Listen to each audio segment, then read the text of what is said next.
Il est vraiment temps pour moi de vous faire un gros bilan. Je vais vous montrer ce que j'ai cousu et tricoté durant les derniers mois de 2024 et janvier 2025. Allez, c'est parti!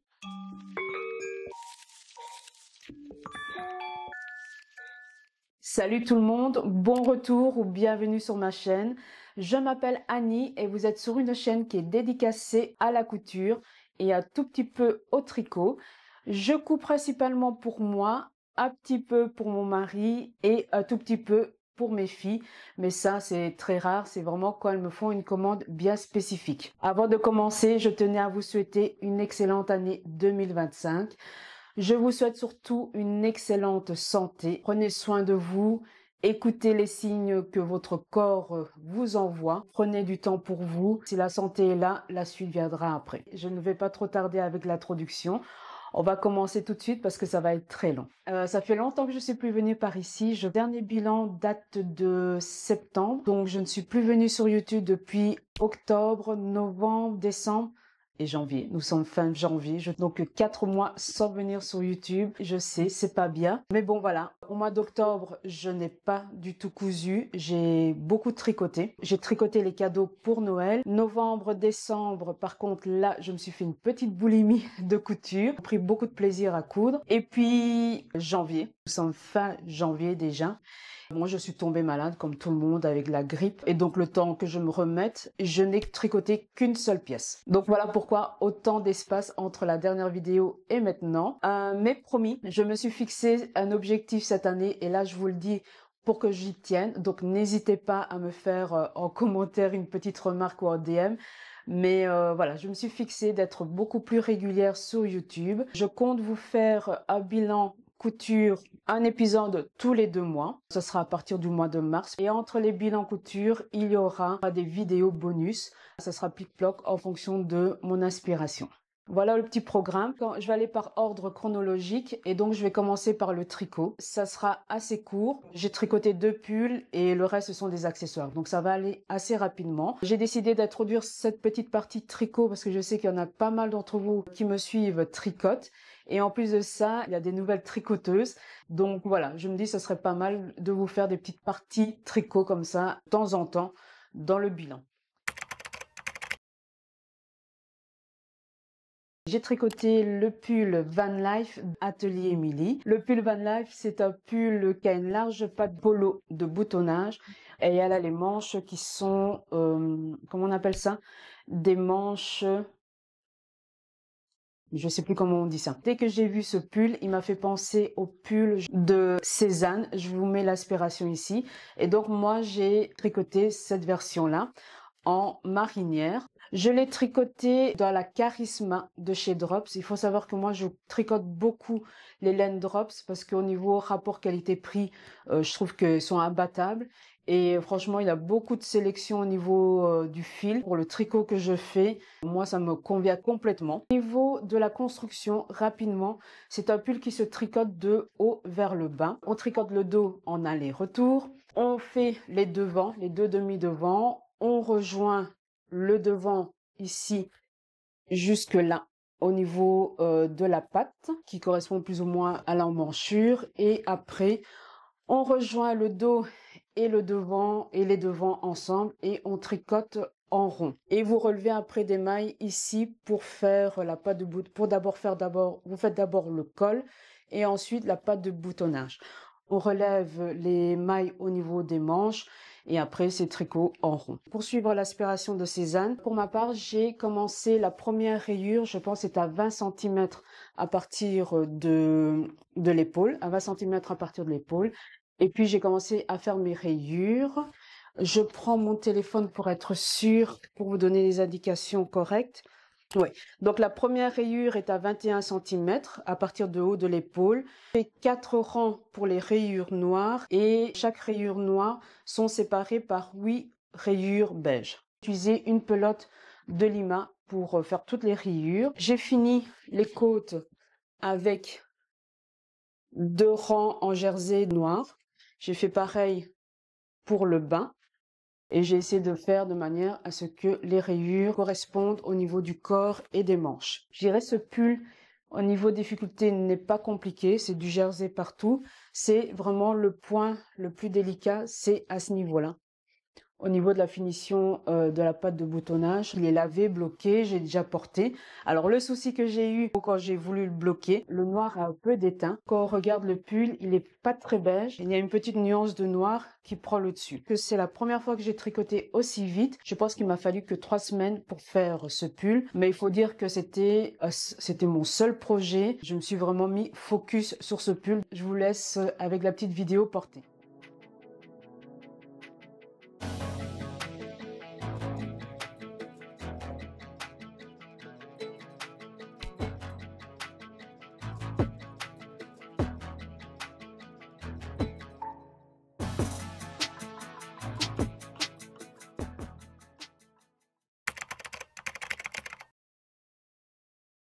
Alors là, j'arrive au tricot cadeau. Chaque année, j'ai envie d'offrir quelque chose fait main. J'ai décidé cette année d'offrir à mes filles et à mon mari.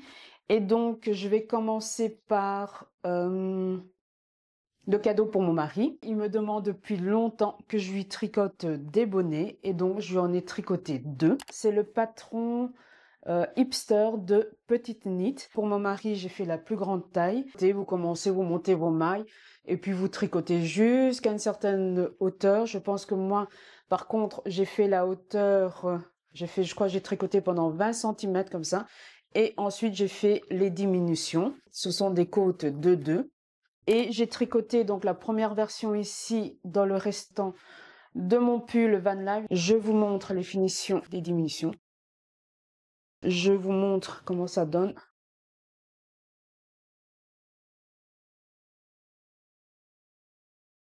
Le deuxième, exactement la même taille, mais je l'ai tricoté dans une pelote c'est du mérino, 100% mérino pour celle-ci. Et celle-ci, je pense qu'il y a de la laine, mais je vous mettrai, voilà, je suis pas sûre de la composition. Et ça, c'est du mérino. Je l'ai tricoté dans les mêmes aiguilles. Et comme vous pouvez le voir, entre les deux, celle-ci, elle est plus épaisse. Et celle-ci est une version plus fine. Je lui avais fait une 3e version de bonnet, bleu. C'était mon premier bonnet que je lui avais fait. Et je voulais pas spécialement acheter un patron. J'avais pris un patron de chez Drops. L'erreur que j'ai faite, c'est que j'ai diminué trop vite. Et donc du coup, ça fait des petites bosses au niveau du haut. Et donc là, je l'ai déjà défait et je vais lui refaire donc un 3e bonnet. Voilà pour le bonnet pour mon mari. En ce qui concerne les filles, alors, on parlait du pull pour la dernière. Donc ici, j'ai tricoté un pull pour ma dernière. Elle m'avait demandé depuis longtemps un pull col rond. Et voilà. Assez simple, tout en jersey. C'est un patron de chez Drops. C'est un pull qui est disponible jusqu'à la taille 14 ans. Elle, je l'ai fait de la plus grande taille. Mais pour être honnête, j'ai pas fait d'échantillon. Je l'ai tricoté de façon assez lâche. Il soit un peu plus large et qu'elle le porte un peu plus longtemps. J'ai tricoté dans la Drops Air et franchement, ça a été une très belle découverte. C'est super doux, super moelleux. Quand vous regardez le rendu, c'est vraiment un pull très moelleux et assez chaud. Et vous voyez, il a quand même une certaine souplesse. Je vais le vous mettre sur scène pour que je vous explique au niveau de la construction. On commence par le dos. Je pense pas qu'il y ait des rangs raccourcis, ça me dit rien. On commence par le dos. On façonne le dos avec des augmentations. Ensuite, on relève les mailles. Pour les devants, on fait la partie gauche, la partie droite. On rejoint ici au niveau du col. On tricote en aller-retour jusqu'en bas des emmanchures. On rejoint le dos et le devant. Et ensuite, c'est en rond pour réaliser après des côtes de 2. Je vous montre. Pareil ici, je pense que les côtes, j'ai fait 6 cm de côte. Ici, après, on relève pour le col et c'est un col replié. Donc, vous tricotez votre col et puis vous repliez et vous le rabattez ici en le cousant, qui fait une finition assez propre. Donc voilà, assez simple, ça c'est fini.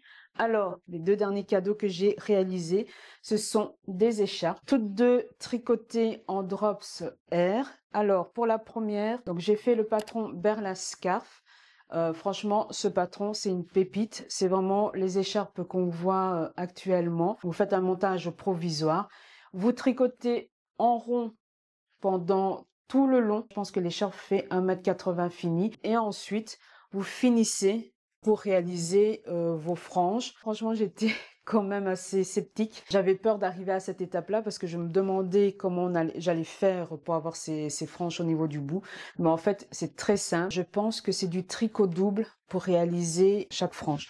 Et c'est assez bien expliqué dans le patron. Et donc voilà, vous devez réaliser vos franges.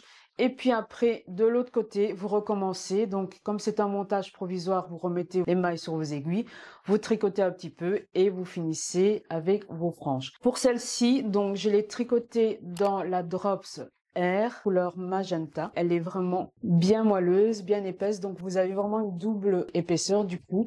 Elle est très chaude, elle est assez longue.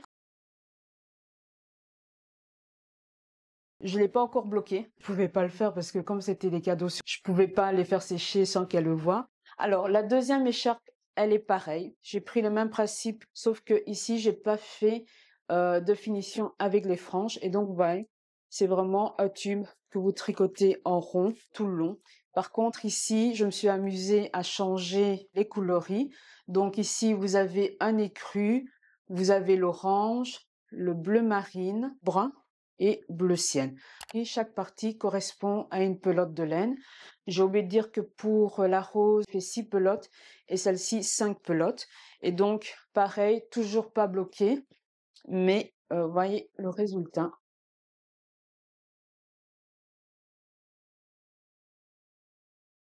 Elle est un peu plus courte, mais voilà, c'est un autre style. Vraiment pas ennuyant de faire ces écharpes devant la télé. Je pense que je vais toutes nous refaire. On aura une gamme d'écharpes et il faut vraiment que j'en fasse de toutes les couleurs. Ce sont des écharpes bien chaudes. Voilà, j'en ai fini avec le tricot. Vous voyez, c'était pas très long. On passe maintenant à la couture.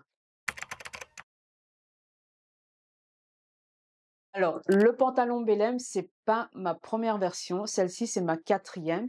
J'en ai cousu 3 autres. Je pense que je vous en ai montré 2 lors d'un bilan couture et je pense même que j'ai fait une vidéo spéciale pour ce patron lorsque je l'ai acheté. Donc, si ça vous intéresse, je vous mettrai le lien en barre de description. Et pour être honnête, avec ces 3 versions, je m'en suis très vite séparée et je pensais vraiment même me séparer du patron parce que chaque fois j'étais déçue après avoir porté les pantalons. Le souci, c'est que quand je portais le pantalon, j'avais un excédent tissu vers le devant, vers le milieu devant, ce qui était vraiment pas beau au niveau visuel. Ça, c'est la première chose. Par la suite, j'ai aussi remarqué que les plis au niveau du pantalon restaient ouverts, donc ça donnait encore du volume au niveau du devant. Au niveau du dos, comme je vous ai dit, c'est une taille élastiquée et je trouvais qu'il y avait trop de tissu au niveau des fronces et c'est vraiment pas quelque chose qui me met en valeur. Quatrième point, les fausses poches à rabat ne me met pas vraiment en valeur à ce niveau-là et je trouvais aussi qu'elles étaient placées trop bas. Donc voilà les 4 problèmes que j'ai avec ce patron. Je l'ai mis de côté depuis quand même un petit temps, mais ici, avec mes cours de patronage et l'expérience que j'ai acquise en faisant les petites modifications ces derniers mois au niveau des patrons, je me suis dit, je vais tester encore une fois et on va voir vraiment le verdict après tous ces ajustements. Alors, voici ma version du pantalon Belém. Je pourrais vraiment pas vous dire au niveau de la matière ce que c'est, je suis vraiment désolée, mais je l'ai acheté en magasin. Ah oui, en ce qui concerne, j'ouvre une petite parenthèse au niveau des tissus. J'ai eu des petites demandes de savoir où j'achetais les tissus. Il faut savoir que j'achète majoritairement mes tissus dans un magasin qui se trouve dans ma ville et ce magasin n'a pas de webshop. Donc c'est pour ça que j'ai pas le réflexe de vous en parler parce que ça sert à rien vu que vous savez pas acheter ces tissus. Ou sinon, si je vous en parle pas, un tissu qui provient de mon stock et donc je me rappelle plus du tout où je l'ai acheté. De plus, je suis plus trop fan de faire de la publicité gratuite comme ça. Je pense qu'on en fait déjà beaucoup sur les réseaux. Je pense qu'il y en a assez. Je pense qu'on a déjà toutes beaucoup de tissus dans notre stock. Moi, je suis plus trop dans cette optique-là, mais je peux comprendre que vous avez envie de savoir d'où provient le tissu. Sachez que dès que je me souviens ou que j'ai cousu assez rapidement un tissu que j'ai acheté récemment, je vous dirai où je l'ai acheté. Donc, je ferme ma parenthèse. Donc, ce tissu, je l'ai acheté dans le magasin qui n'a pas de webshop. Le problème, c'est que quand on achète dans le magasin comme ça, ils ne mettent pas la composition. Donc, je peux pas vous dire la composition. C'est ce qui est le petit point négatif à ce niveau-là. Au niveau du patron, je prends mon téléphone parce que j'ai fait beaucoup d'ajustements. Alors, il faut savoir que le patron Belém est un patron de taille très très haute. En tout cas, moi, il m'arrivait de vraiment le mettre en dessous de ma poitrine pour qu'il ait un bon tombé. En général, quand je dois faire des ajustements pour un pantalon, vous le savez, je dois diminuer au niveau de la fourche devant et je dois augmenter au niveau de ma fourche dos. Mais pour le patron Belém, j'ai pas dû faire du tout ça. J'ai carrément enlevé 5 cm au niveau de ma fourche devant et j'ai enlevé 3 cm au niveau de ma fourche dos. Je vous dis déjà, je dois encore enlever 2 cm au niveau de la fourche dos. Cette façon de faire, ça a résorbé l'excédent de tissu parce qu'en fait, le pantalon glissait sur ma taille et donc du coup, j'avais cet excédent de tissu et donc en le remettant à ma taille naturelle, je n'ai plus cet excédent de tissu sur le devant. Ça, c'est la première chose. Deuxième chose, donc pour le souci des plis qui restaient ouverts, j'ai ma cuisse qui est légèrement bombée. Pour résoudre ce problème, j'ai surtaillé mon pantalon. Les versions précédentes, je les avais faites en taille 46.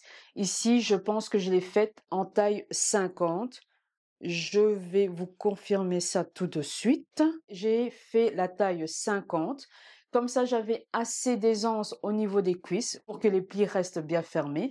Et donc, du coup, au niveau de la taille, j'ai dû réajuster pour en arriver à la taille 46. Alors, pour ça, j'ai dû agrandir. Je vais vous montrer.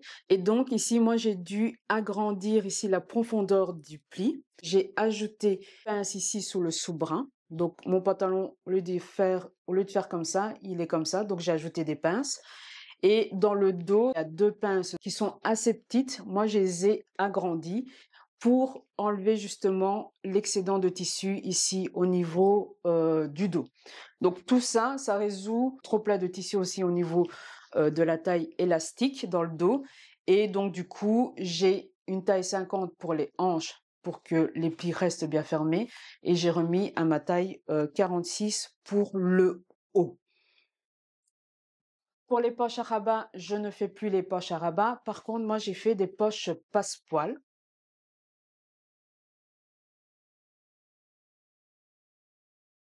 Le souci, c'est qu'elles sont placées trop hautes. Je pense que cela est dû à ma longueur fourche dos qui est encore trop longue de 2 cm. Et je pense aussi que je les ai placées un peu trop hautes.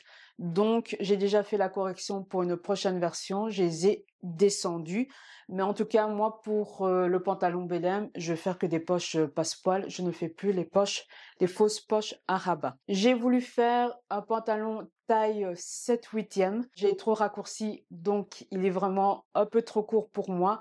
Et donc du coup, j'ai pas eu assez. J'ai fait vraiment un mini ourlet. Et je trouve qu'au niveau du tombé, c'est pas nickel. Mais bon, voilà, je le porte pour le moment. Donc voilà toutes les modifications que j'ai faites pour ce pantalon.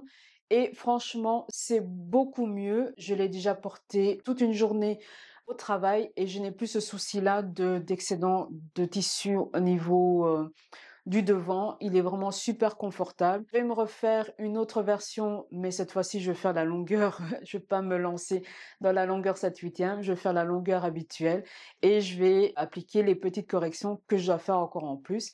Et à partir de là, je pense que ce patron sera nickel. Donc du coup, je garde mon patron Belém.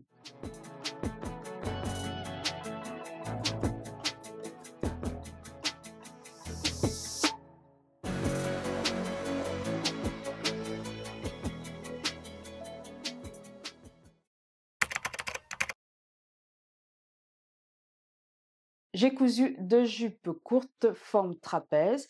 Alors, j'ai cousu ces 2 jupes juste pour... Non, j'ai même pas donné de raison en fait. Il n'y a pas de raison particulière. J'avais envie de me coudre des jupes. Alors, j'ai pris mon patron de base de jupe habituel et j'ai juste raccourci et fait une forme trapèze. Ma première version, je l'ai faite dans un simili cuir. J'avais envie de me coudre des jupes en cuir et donc du coup, comme j'avais ce petit morceau, je me suis exercée sur ce simili. Je voulais pas une simple jupe trapèze toute lisse, je voulais qu'elle ait un peu de relief et donc du coup, j'ai fait des poches plaquées ici sur, le devant et j'ai fait une couture ici, sur le milieu devant. Je vous montre. À l'arrière, vous avez 2 petites pinces. Alors, au niveau de la couture du simili-cuir, comment vous dire? C'est pas compliqué en soi, mais il faut s'y prendre d'une autre manière, en fait. C'est une autre façon de travailler. Moi, ce qui m'a beaucoup perturbée, c'est le fait que je pouvais pas repasser, que je pouvais pas thermocoller. C'est ce qui m'a vraiment embêtée, le plus dans cette couture. Au niveau de la couture, je pense que j'ai utilisé une aiguille de jeans, mais je suis pas sûre que ce soit nécessaire, mais en tout cas, moi, j'ai utilisé une aiguille jeans. J'avais acheté il y a longtemps le pied téflon. Et ben là, franchement, je ne l'ai pas utilisé parce que ça ne glissait pas. Je ne sais pas si c'est le type de mon tissu qui ne faisait que ça empêchait de glisser. Et donc, du coup, j'ai cousu avec un pied double entraînement. Là, c'est allé tout seul. Alors, pour avoir des belles finitions, c'est ça qui est un peu plus dur. On ne peut pas repasser. J'ai eu la bonne idée de mettre des poches plaquées. Et quand j'ai découpé, je me suis dit, ah oui, comment je vais faire pour avoir des très belles finitions. Donc, je vous montre déjà le résultat.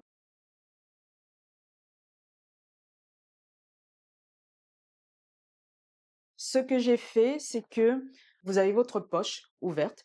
J'ai cousu tout le long de la marche de couture, donc à 1 centimètre. Ça vous permet d'avoir une cassure au niveau du tissu et donc du coup, vous avez un repli qui se fait. Ça se pose naturellement en fait. Et donc du coup, vous avez une belle finition au niveau du pli. Donc j'ai fait ça tout le long pour les poches. J'ai fait pareil pour la ceinture, parce qu'elle est pliée en deux. Ah, j'ai un point qui se barre. J'ai surpiqué avec du cordonné. Et j'ai mis un zip invisible. Petit souci que j'ai avec cette jupe, tendance à s'élargir à chaque fois que je le porte. Donc voilà. Mais voilà, je la porte jusqu'à ce que elle tienne. On verra en fonction de l'usure de la jupe. Donc ça, c'est une première version. J'ai fait exactement la même jupe dans ce tissu. Ce tissu, c'est un velours avec des paillettes. C'est vraiment pas du tout mon style, mais quand j'ai vu le tissu, j'ai craqué. Et en plus, je l'ai acheté au moment où il y avait les fêtes, donc voilà, j'étais prise dans l'engouement. C'est vraiment pas mon style, mais moi j'aime bien le résultat. Donc voilà, le tissu de plus près.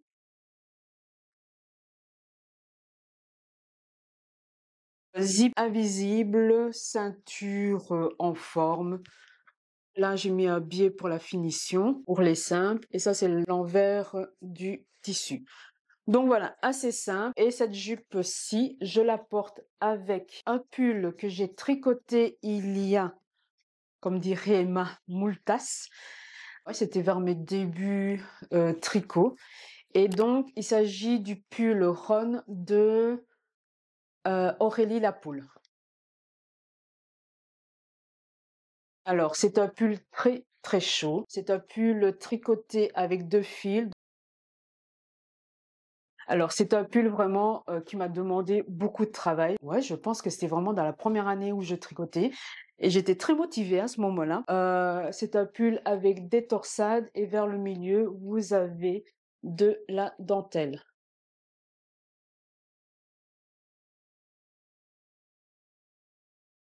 Vous avez une patte ici de boutonnage. C'est une vraie patte de boutonnage. Vous avez le motif sur le dos, sur le devant et par contre, au niveau des manches, ce sont des mailles en verre et ce sont des manches bouffantes. Pull se tricote du bas par contre vers le haut. Vous tricotez en rond, arrivez aux emmanchures, vous séparez, vous faites le dos, puis les deux devant et après vous relevez les mailles. Votre manche en maille en verre. Vous avez des manches bouffantes avec des diminutions et puis vous finissez par des côtes. Je vous laisse avec les deux jupes portées.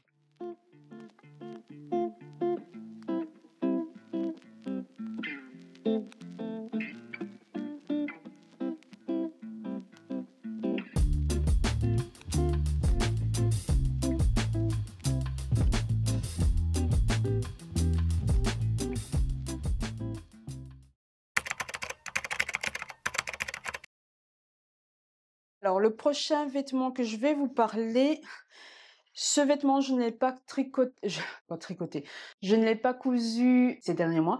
En fait, je l'ai cousu il y a 2 ans, mais j'ai mis seulement les boutons ici en décembre. C'est vraiment la honte. Il s'agit du haut de pyjama février d'atelier Charlotte Ozou. Donc, je vous montre la bête. Je l'ai cousu dans une viscose. Et en fait, c'est qu'il y a eu avec ce haut, je l'ai cousu il y a au moment où j'avais fait le pyjama pour ma maman et pour moi. Et j'étais sur la lancée et j'avais envie d'une chemise de haut pyjama qu'on peut porter le jour. Donc je me suis lancée dans la couture. Le souci, c'est que je suis restée bloquée dans le choix des boutons. C'est très rare quand je finis pas un vêtement, mais cette chemise et mon trench là qui traîne, il est toujours là sur mon mannequin.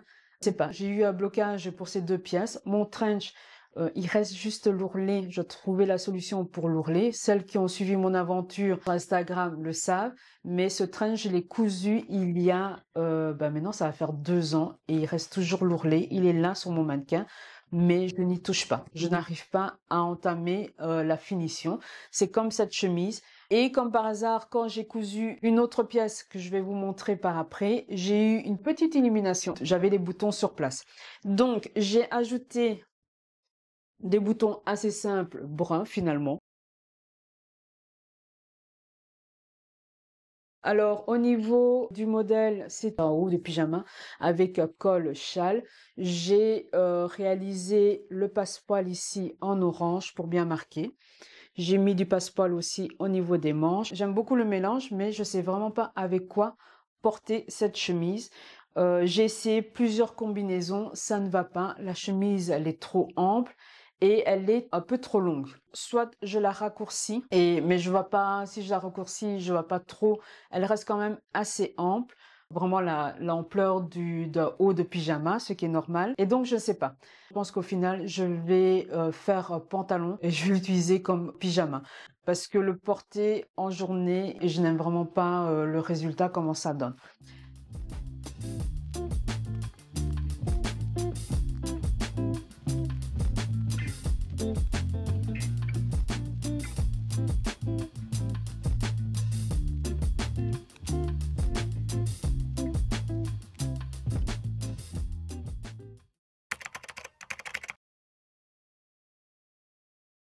Projet suivant, j'avais envie de me coudre un petit haut. J'aimais bien ce genre de petit gilet qui a une inspiration de la veste Chanel, mais réinterprété comme une petite veste, mais c'est fait en maille. Voici ma version.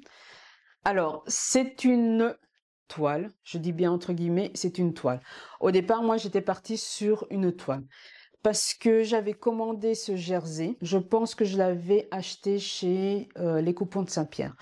J'avais acheté 3 mètres. Au départ, c'était pour faire des trainings pour mon homme, mais le tissu était trop fin et trop stretch pour faire des ensembles jogging. Et donc, je me suis dit, je vais tester sur ce tissu ce que j'avais envie de réaliser. Alors là, je suis partie de mon patron de base et que j'ai modifié. Elle a une patte de boutonnage intégrée. Du coup, j'ai dû faire des parmentures devant et dans le dos aussi. J'ai gardé la pince au niveau de l'épaule. Elle a une pince au niveau de la poitrine. Et j'ai mis des petites poches plaquées. Et les manches sont légèrement foncées. Donc voilà un peu au niveau des caractéristiques. Cette veste, je vous avoue que quand j'ai fini de la coudre, sans avoir mis les boutons, j'étais vachement déçue. Je trouvais que cousu dans ce jersey, je trouvais qu'il était ce gris, je le trouve terne en fait. J'étais quand même un peu déçue du résultat. Mais bon, je me dis c'est pas grave, je vais quand même mettre des boutons et voir après au porté si j'arrive à trouver un petit look qui peut aller avec et voir un peu si ça vaut vraiment la peine que j'achète un jersey pour refaire ce style de vêtements. Et c'est vraiment en mettant les boutons que là vraiment ça a réveillé cette petite veste. J'ai ajouté ces petits boutons et je trouve que ajouter ces petits boutons sur cette veste. Ça va vraiment donner le petit plus à cette petite veste.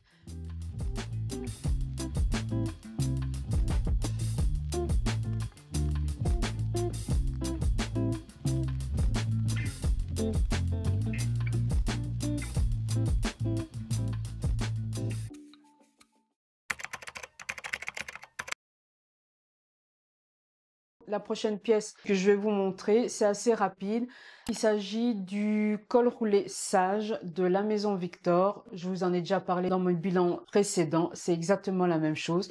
Et j'ai cousu dans le restant du jersey. Et je trouve en basique comme ça, il est vraiment nickel. Donc c'est vraiment la même chose. La petite modification que j'ai faite, c'est au niveau de l'encolure. Le col Sage a tendance à avoir un col qui est tombant.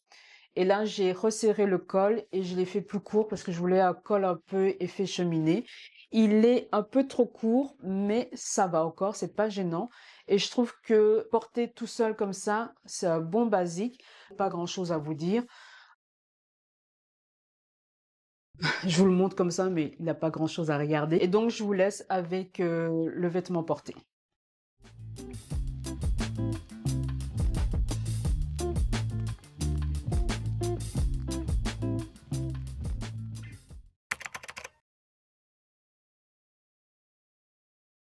On arrive au mois de décembre, la période des fêtes. J'ai cousu pour le réveillon et pour Noël.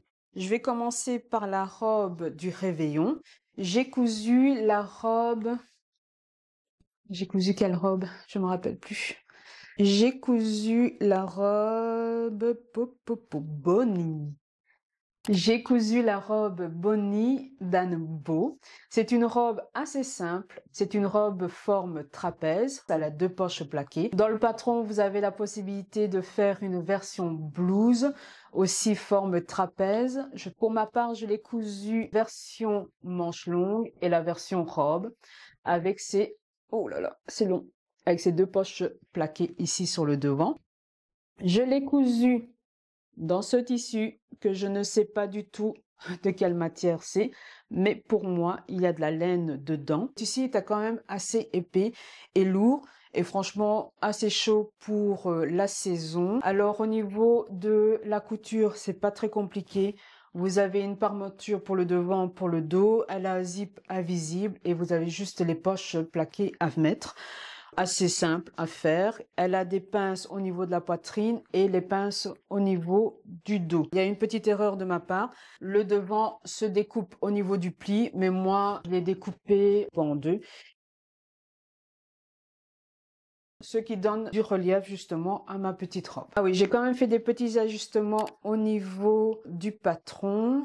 J'ai écarté les poches du milieu devant de 2 cm parce que je trouvais qu'elles étaient fort rapprochées et je les ai remontées de 6 cm, mais ça je pense que c'est une modification en fonction de ma stature. Je trouvais que visuellement ça donnait mieux comme ça. La robe, je l'ai raccourcie de 7 cm et demi. Je pense que je l'ai raccourci un peu trop, mais je trouve que ce genre de robe doit se porter court. Faites attention, au niveau de l'emmanchure est assez basse. Et donc, du coup, quand vous levez les bras, du coup, la robe remonte. Donc, il faut faire attention à ça. Mais sinon, franchement, très jolie. C'est une robe que moi, je vais me refaire. Ça, c'est un fait. C'est un bon basique. Je vous ai filmé cette robe portée juste avec des chaussures différentes. Vous avez 2 looks différents et je vais vous montrer ça après. Et je pense que une version robe chasuble, elle peut être aussi canon. C'est vraiment la même base. Il vous suffit de pas mettre les manches et peut-être de raccourcir au niveau de la longueur d'épaule, vous voyez. Moi, je la remonterai un petit peu pour dégager au niveau de l'emmanchure. Je pense qu'au niveau de la hauteur de l'emmanchure, elle est assez basse. Peut-être la remonter, à voir en fonction de votre morphologie, mais en faisant juste cette petite modification, vous avez une robe chasuble et la robe chasuble est très tendance pour le moment. Et donc voilà, moi je pense que je vais me faire une version robe chasuble avant la fin de l'hiver. Si c'est pas le cas, en tout cas l'automne ou hiver prochain, c'est sûr que je vais me faire cette version-là.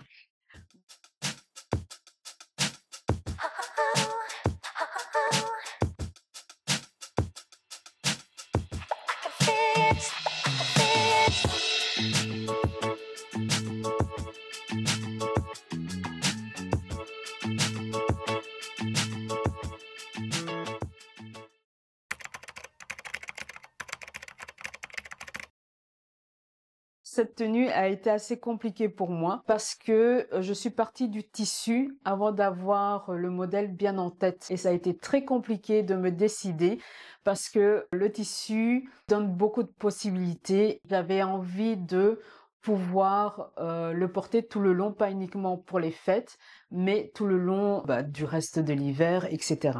Je vous montre déjà mon tissu. Donc, il s'agit d'un velours. Je pense que c'est un velours de soie, mais je ne suis pas sûre. Voilà l'envers. Le tissu n'est pas stretch. Au final, je me suis lancée sur un ensemble haut et jupe. Je voulais au départ me faire une robe cache-cœur, mais le souci de ce genre de robe, c'est qu'on peut le porter qu'à une seule occasion, ce que je ne souhaitais pas. Donc du coup, je me suis lancée dans 2 pièces. J'ai fait un haut et une jupe. Je vais commencer par le haut. Alors, je suis partie sur le patron, le haut classique en colure bateau. D'atelier Charlotte Ozu. Ce sont des patrons personnalisables.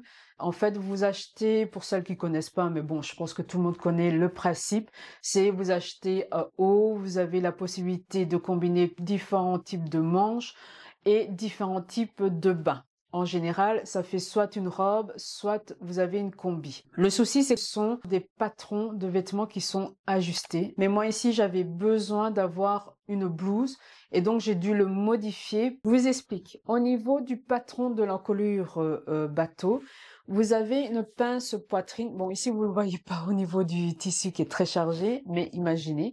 Vous avez une pince poitrine qui part comme ça en biais, donc qui va de votre poitrine jusqu'au niveau de la taille. Ça fait une genre de découpe, franchement très jolie.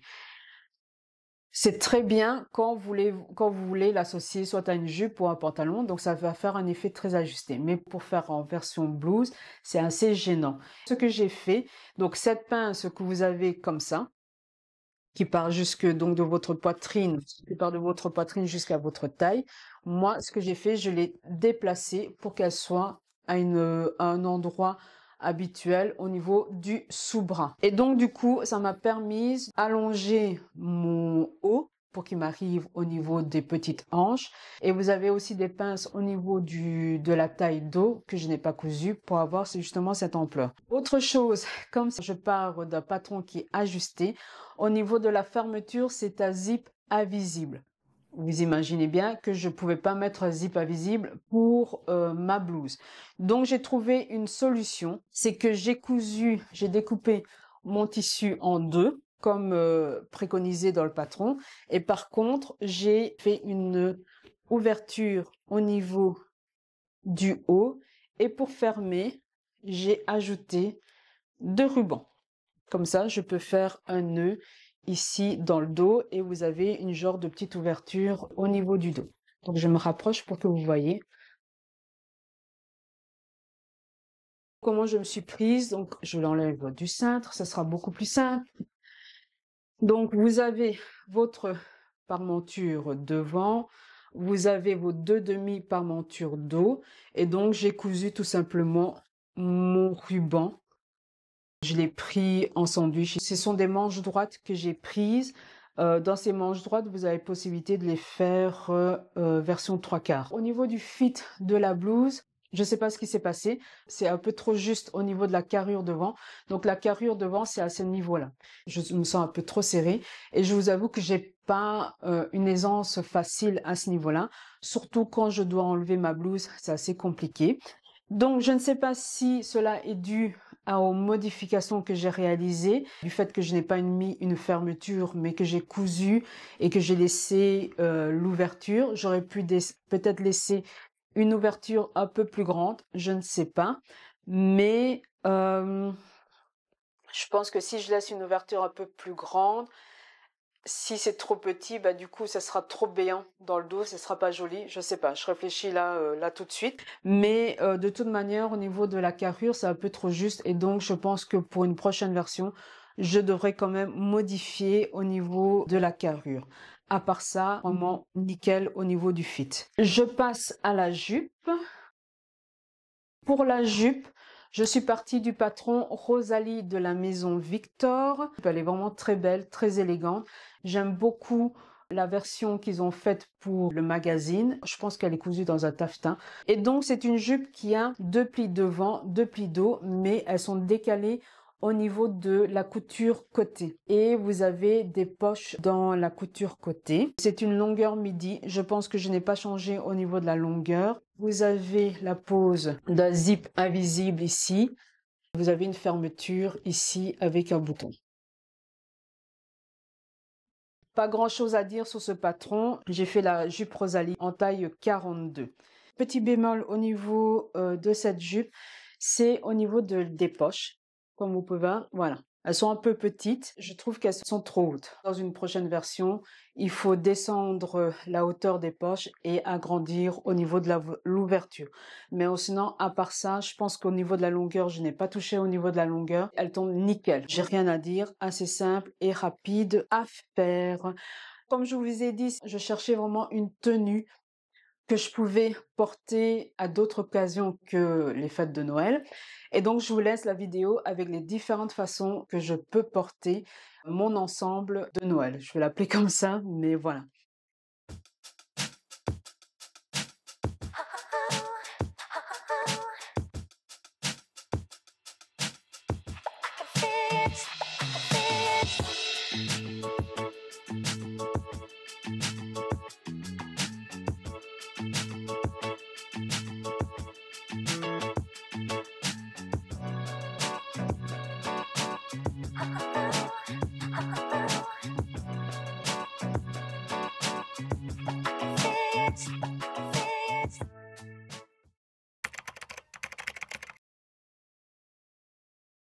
J'ai recousu une autre version de la jupe Layla modifiée.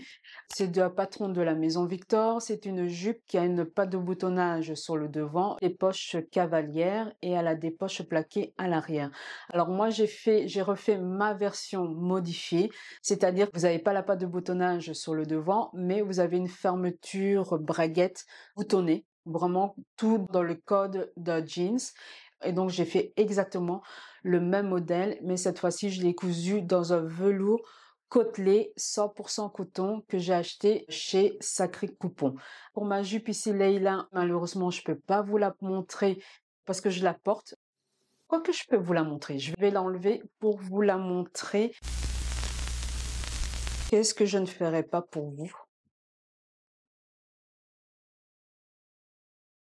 Ce velours, ce brun, c'est le brun que je cherchais, version modifiée, avec une braguette boutonnée. Au niveau de la finition intérieure, j'ai mis le biais ici au niveau de la ceinture. Au niveau des poches, voilà, je me suis un peu amusée. Petit imprimé léopard pour les poches. Et donc, ah oui, et autre chose que j'ai modifié au niveau de la jupe Leila, ce sont les poches ici à l'arrière. Je les ai agrandies parce que dans la première version que j'avais faite, elles étaient beaucoup trop petites. C'est vraiment le point négatif dans ce patron. Le souci, c'est que la maison Victor n'a pas gradé les poches et donc vous avez la taille des poches pour la plus petite taille jusqu'à la plus grande taille. Ça donne pas du tout le même rendu au niveau du visuel. Donc faites attention si vous décidez de faire cette jupe. Il faut adapter les poches à l'arrière en fonction de la taille que vous prenez. Je trouve que au niveau proportion, c'est beaucoup mieux. En tout cas, moi, j'aime beaucoup. Et je vous laisse avec la jupe Leila portée.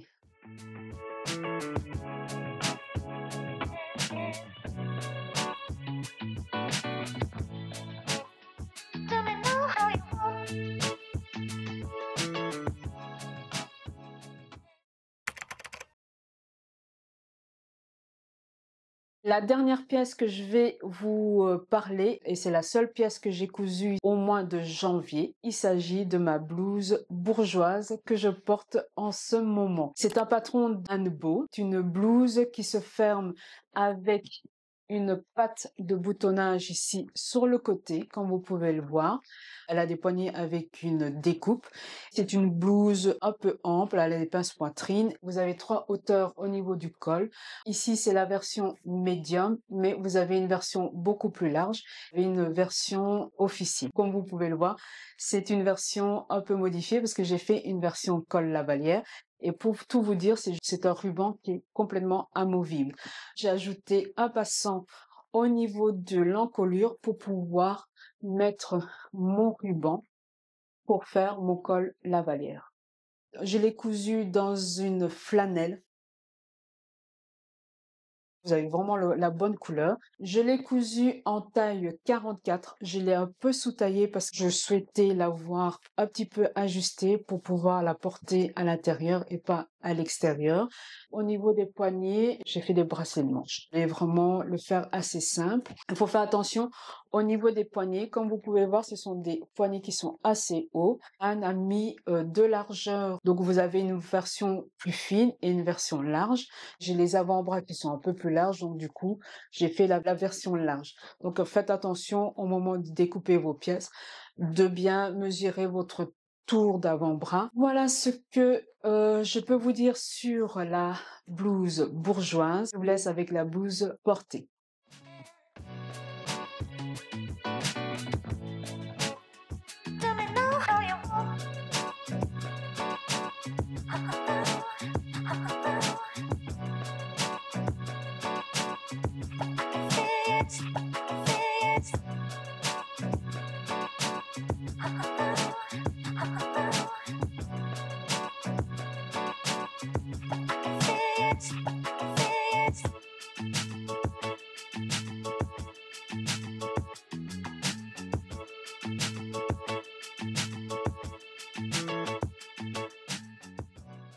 Voilà, j'en ai fini avec mon bilan couture et tricot.